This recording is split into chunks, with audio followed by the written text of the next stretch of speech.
আসসালামু আলাইকুম সবাইকে ঈদ মোবারক। বোরহানি দিয়ে ঈদটা শুরু করছি। চলুন শুরু করা যাক। আমার ঈদের ছোট ছোট ভিডিওগুলো আপনাদের সামনে দেখাবো। আশা করি আপনারা অনেক বেশি এনজয় করবেন। লং একটা ভিডিও নিয়ে আপনাদের সামনে হাজির হয়ে গেলাম। তো আমরা সবাই মিলে একটা বাসায় কোরবানি দিব। গরু মাংস কাটাকাটির ভিডিও তো আর দেয়া যাবে না।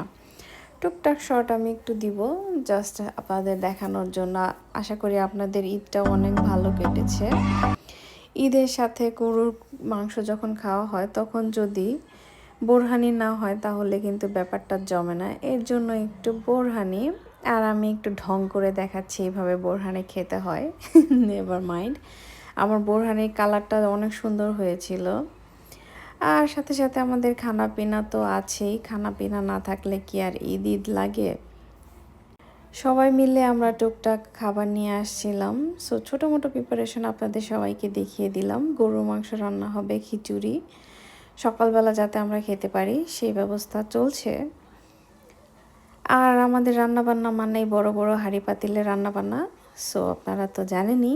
এই তো খিচুড়িটা হয়ে গিয়েছে, গরম গরম ধোয়া ওঠা ভুনা খিচুড়ি, সাথে মুরগির মাংস ছিল। সকালের খাবারটা এনজয় করার পরে সবাই মিলে গরু মাংস নিয়ে আসলো। এখন সবাই মিলে কাটবে, তারপরে তো একটু পর পর খাবার দাবার আছেই। আর আমার খাবার দাবারের ভিডিওগুলো আপনাদের কেমন লাগে সবাই আমাকে কমেন্ট বক্সে জানাতে ভুলবেন না। আর ইয়ামি ইয়ামি খাবার দাবার দেখে আপনারা কেউ চোখ লাগাবেন না, কারণ আমি আপনাদেরকে দিয়ে খেতে পারবো না। আমাদের মেহেদি এই ভিডিওর আগামাথা কিচ্ছু খুঁজে পাবেন না। সো জাস্ট এনজয় করে যান আর আমার কথাগুলো শুনে যান। এই হচ্ছে মোগলাই। আর বাচ্চারা অনেক এনজয় করে মেহেদি দিচ্ছে। এক একটার কি মনোযোগ! বললাম একটু পোজ দাও, এক একটার কি ঢং দেখে আর বাঁচি না। ভিডিওতে যখন বলি একটু পোজ দাও তখন এগুলো ঢং শেষ হয় না, ভাব এত বেড়ে যায়। ও মাই গড, কি আর বলবো। আমাদের কুচু কুচু শর্ণি অনেক সুন্দর করে মেহেদি দিতে পারে। আমরা সবাই বসে তার কাছ থেকে মেহেদি নিই।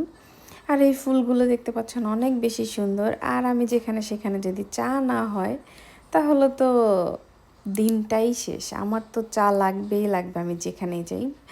আর বাইরের ওয়েদারটা এত বেশি ভালো ছিল, বাচ্চা কাচ্চারা সকার প্লে করতেছিল, ওরা এত বেশি এনজয় করে। আর এখন যেহেতু সামার, সামার মানেই গরম আর গরম। আর ঈদ মানেই কোরবানির ঈদ মানেই হচ্ছে গরু মাংস, গরু মাংস, গরু মাংস। আমার মনে হয় পুরো সপ্তাহ জুড়ে সবাই শুধু এই গরু মাংসই খাবে। আল্লাহ, এই গরমে আর খেতে মন চায় না। ডাল ভাত ভর্তা বেস্ট। কি বলেন আপনারা সবাই? আর রাস্তার ভিউ যদি না দেখায় তাহলে কি পরিপূর্ণতা পাবে? এর জন্য ভাবলাম একটু আপনাদেরকে লং ড্রাইভটাও শেয়ার করি। রাস্তায় আমি এই ফুলগুলো পেয়েছিলাম, অনেক